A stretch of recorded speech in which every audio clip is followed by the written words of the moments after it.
माझे नाव कल्याणी गणेश पाटील. मी इयत्ता 8वी ची विद्यार्थिनी. माझा विषय आहे धर्मवीर छत्रपती संभाजी महाराज आणि आजचा तरुण.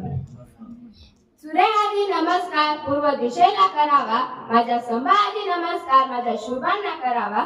ज्या शुभांमुळे संभा घडले अशा शुभांना मी त्रिवार वंदन करून मी माझ्या भाषणास सुरुवात करते.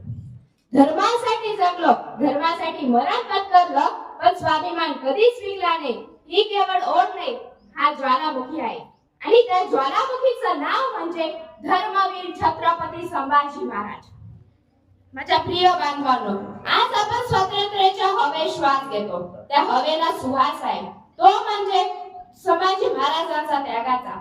वयाच्या अवघ्या 32व्या वर्षी क्रूर अत्याचार सहन करतानाही ज्यांनी धर्म, राष्ट्र आणि स्वाभिमान याचा त्याग केला नाही, ते म्हणजे संभाजी महाराज.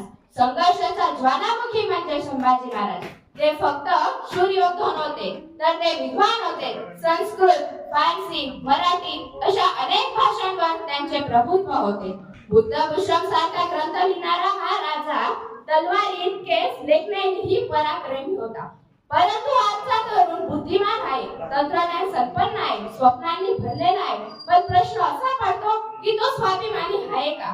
तो राष्ट्रभक्त आहे का? तो संस्कृतीसाठी उभा राहतो का?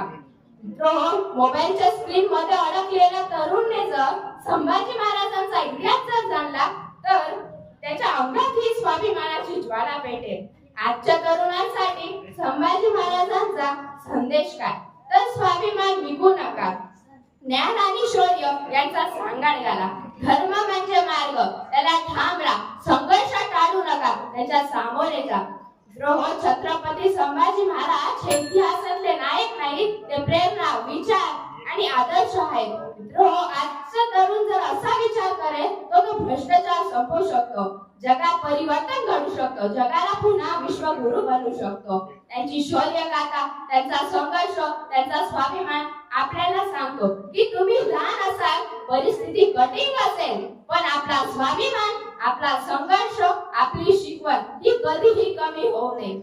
आता आपल्याला तलवार उचलायची गरज नाही, पण आपल्याला अन्याय विरुद्ध आवाज उठवायचा आहे. आपल्याला किल्ले जिंकायचे नाही, पण आपल्याला व्यक्तिमत्व घडायचं आहे.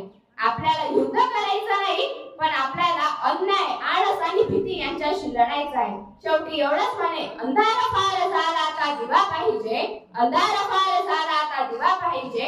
महाराष्ट्राला पुन्हा एकदा जिजाऊचा शिवा पाहिजे, महाराष्ट्राला पुन्हा एकदा जिजाऊचा शिवा पाहिजे. जय जिजाऊ, जय शिवराय. धन्यवाद.